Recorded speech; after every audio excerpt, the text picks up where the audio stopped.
जैतून साहब ये बताइएगा सर, अगर नवाज शरीफ साहब 21 तारीख, अब ये लिख के लेने हम आ रहे हैं, ये तो अब स्टेटमेंट आ गया ना, अब आ जाते हैं फिर जलसा भी कर लेते हैं। सर जब वो यहां से गए थे तो स्टैम्प पेपर पे जाहिर सी बात है 50 रुपए का स्टैम्प पेपर था जिसके थ्रू वो गए थे, जमानती उसमें शहबाज शरीफ साहब थे।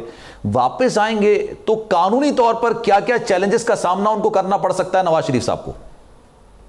पहले मैं थोड़ा सा आपको लेवल प्लेइंग फील्ड का कानूनी पे बता दूं, फिर इस पे भी बात कर लेता हूं। ये आप पहले बता दें, बिल्कुल ज्यादा बेहतर बात। ये देखें, जिस पार्टी ने भी, चाहे वो पीपल्स पार्टी है, चाहे वो पीटीआई है, चाहे वो जेयूआई है, चाहे वो मुस्लिम लीग नून है, तो जो पार्टियां ये क्लेम करती हैं ना कि लेवल प्लेइंग फील्ड जो है वो मिलनी चाहिए, तो उनको आर्टिकल 218 का जो 3 आर्टिकल है वो पढ़ना चाहिए, उनको पता है।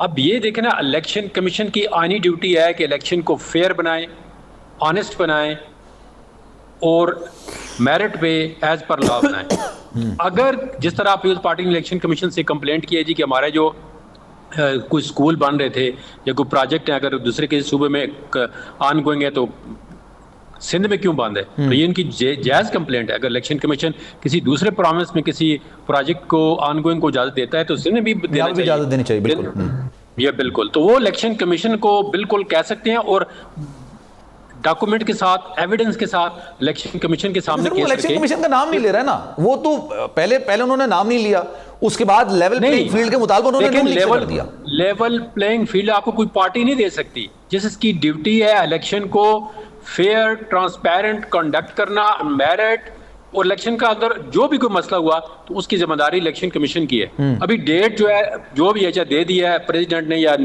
प्रपोज कर दी है, लेकिन इसके बाद सारी जिम्मेदारी जो है वो इलेक्शन कमीशन की है। अगर किसी पार्टी को कोई लेवल प्लेइंग फील्ड नहीं मिलता तो responsibility rest with the election commission. आप किसी देखें एजेंसी की तरफ, किसी इदारे की तरफ उस वक्त पिन पॉइंट करें जिस वक्त इलेक्शन कमीशन कह दे जी कि मैं तो बेबस हूं, मैं नहीं कर सकता, मैं इलेक्शन नहीं होल्ड कर सकता फेयरली एंड ट्रांसपेरेंटली। ये मतलब है आपको मैं बड़ी आईनी और लीगल बात बता रहा हूँ। फिर बेशक उसके बाद आप करें जी पुलिस वाले इंटरफियर कर रहे हैं, जुडिशरी वाले कर रहे हैं, एस्टेब्लिशमेंट वाले कर रहे हैं, कोई भी कर रहे हैं, लेकिन पहले जो prime responsibility under article 218 sub article 3 ये इलेक्शन कमीशन की जिम्मेदारी है कि सब पार्टियों को लेवल प्लेइंग फील्ड इक्वल दिया जाए, तभी इलेक्शन जो है वो फेयर एंड ट्रांसपेरेंट होगा। ठीक है, चलें। तो अगर किसी पार्टी को मसला है तो वो इलेक्शन कमीशन में in writing application they with documents कि जी हमें ये मसला है। और ये मैं आपको बिल्कुल अनमेरिट कह रहा हूँ कि अगर एक सूबे में काम हो रहा है,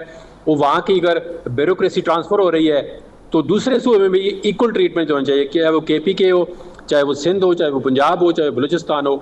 all the 4 province and the federal government must get equal and fair treatment by the election and opportunities. बिल्कुल दुरुस्त हो गया सर। ठीक है, अब मैं दूसरा क्वेश्चन आपका देखें, जो मियां नवाज शरीफ ने कहा जी हम 21 तारीख को आएंगे, तो जब वो गए थे तो वो पहली बात जो है कि लाहौर हाई कोर्ट ने उनको ऑर्डर दिया कि आप चले जाएं। उसके बाद उन्होंने ऑर्डर कंडीशन दिया था कि जब आपको डॉक्टर ये इन राइटिंग ऑर्डर आया हुआ एडवाइस करें तो आप फिर जो है वापस आ जाइए इलाज करके। मतलब जो मैं आपको लीगल बात जो राइटिंग बता रहा हूँ, अब ये तब ऐसे कि इलाज कराया है, किधर कराया है, कौन, लेकिन हर 2 हफ्ते बाद रिपोर्ट भी तो जमा करानी थी ना सर आपको। रिपोर्ट जहाँ वो जमा करा रहे हैं, रिपोर्ट पीरियडिकली रिपोर्ट जमा हो रही है कि फलाने डॉक्टर चेकअप की, ये रिकॉर्ड का हिस्सा है। और उसके बाद फेडरल गवर्नमेंट ने ECL से उनका नाम निकाला, fair by the prime minister of Pakistan at that time, PTI सारी कैबिनेट, आपको पता है वहां पे डिस्कशन भी हुई कि किसी जो कैबिनेट का मेंबर था, कोई नहीं कह रहा था ना जाने दे, कोई कह रहा था जाने दे, कोई कह रहा था ये हालत बड़ी इस तरह है। एनीवे, हैविंग सेड दैट, तो फेडरल गवर्नमेंट की इजाजत से गए। अब फिर उनकी अपील जब चली है तो इस्लामाबाद हाई कोर्ट ने ऑर्डर दिया कि उनकी अपील हम डिसमिस करते हैं क्योंकि वो पेश नहीं हो रहे।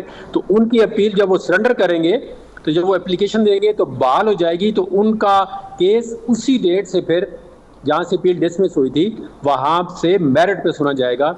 और जो ट्रायल कोर्ट की एविडेंस है वो अभी तक, क्योंकि ट्रायल इन एब्सेंशिया नहीं हुआ है, उनकी एब्सेंस में कोई अपील पे उनकी अब तक मेरिट पे आर्गूमेंट नहीं हुए, ना ही एविडेंस डिस्कस हुई है। सही है। तो जब वो आ जाएंगे तो आने के बाद उनकी अपील बहाल करेगी इस्लामाबाद हाई कोर्ट उनकी एप्लीकेशन पे, तो फिर उनकी अपील पे आर्गूमेंट होंगे। तो फिर जो भी केस मीनवाइल जो ये अपील चल रही होगी, सारी चीजें होंगी, तो ये अपील जाहिर सी बात है पाबंद सलासल होके ही कर सकते हैं, उनको जाना जेल में होगा या जमानत पे कोई सारी चीजें हो सकती हैं? ये देखें, इसमें 2 ऑप्शन मौजूद है। नंबर 1, पहले टेम्परेरी उनको लैंडिंग की परमिशन दी जाए, उनको 1-2 दिन की जो है इंटरम जो है वो रिलीफ दी जाए कि आप मैं वकील इंगेज करता हूँ या वकील से मशवरा करता हूँ या मैं एप्लीकेशन फाइल करना चाहता हूँ क्योंकि मैं बाहर से आया हूँ और under the order of high court गया हूँ, मैं आप दोबारा हाई कोर्ट को सरेंडर कर रहा हूँ, तो मुझे 2-4 दिन की इंटरम जो है वो रिलीफ या बेल दिया जाए तो वो हाई कोर्ट दे देगी। उसके बाद वो एक एप्लीकेशन डाल सकते हैं उसी इस्लामाबाद हाई कोर्ट में 4 to 6 kg की मेरी सजा जो है वो सस्पेंड की जाए, क्योंकि मैं तो आपके पास मौजूद हूँ। जिस वक्त अगर मेरा केस आप समझते हैं कि वो कन्वेक्शन सस्टेन करती है तो मैं जेल में चला जाऊंगा, अगर जब आप समझते हैं जी कि मैं टोटल बरी हो जाऊंगा तो मैं बरी हो जाऊंगा। उसकी वजह एक और है, अगर वो जेल के अंदर जाते हैं या पहला टाइम जेल के अंदर रहे हैं, कल को उनकी अपील में वो एक्विटल हो जाती है, बरी हो जाते हैं, तो क्या जेल का जो टाइम उन्होंने गुजारा है weather he will be compensated, कोई कोर्ट कोई इदारा उसको उनका 1 दिन या 1 महीना या 1 साल या 2 साल वो को कंपनसेट कर सकता है? या आगे तारीख में जो लोग भी गए हैं, असफ जरदारी ने 11 साल गुजारे हैं, जो भी पॉलिटिकल प्रिजनर रहे हैं जेल के अंदर, किसी गवर्नमेंट ने किसी इदारे ने कोई कंपनसेशन दी है, कोई माफी मांगी है, कोई ऑन रिकॉर्ड ऐसी हमारे पास कोई चीज है कि ये हमने काम गलत किया है? कोई भी नहीं है। ठीक है, तो कोई जिम्मेदारी फिर नहीं लेगा।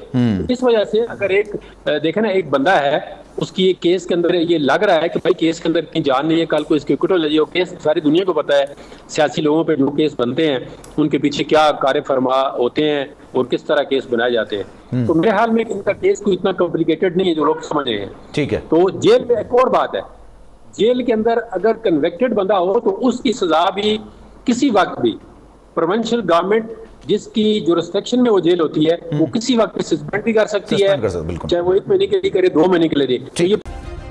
सब्सक्राइब करें और बेल दबाएं ताकि कोई खबर रह न जाए।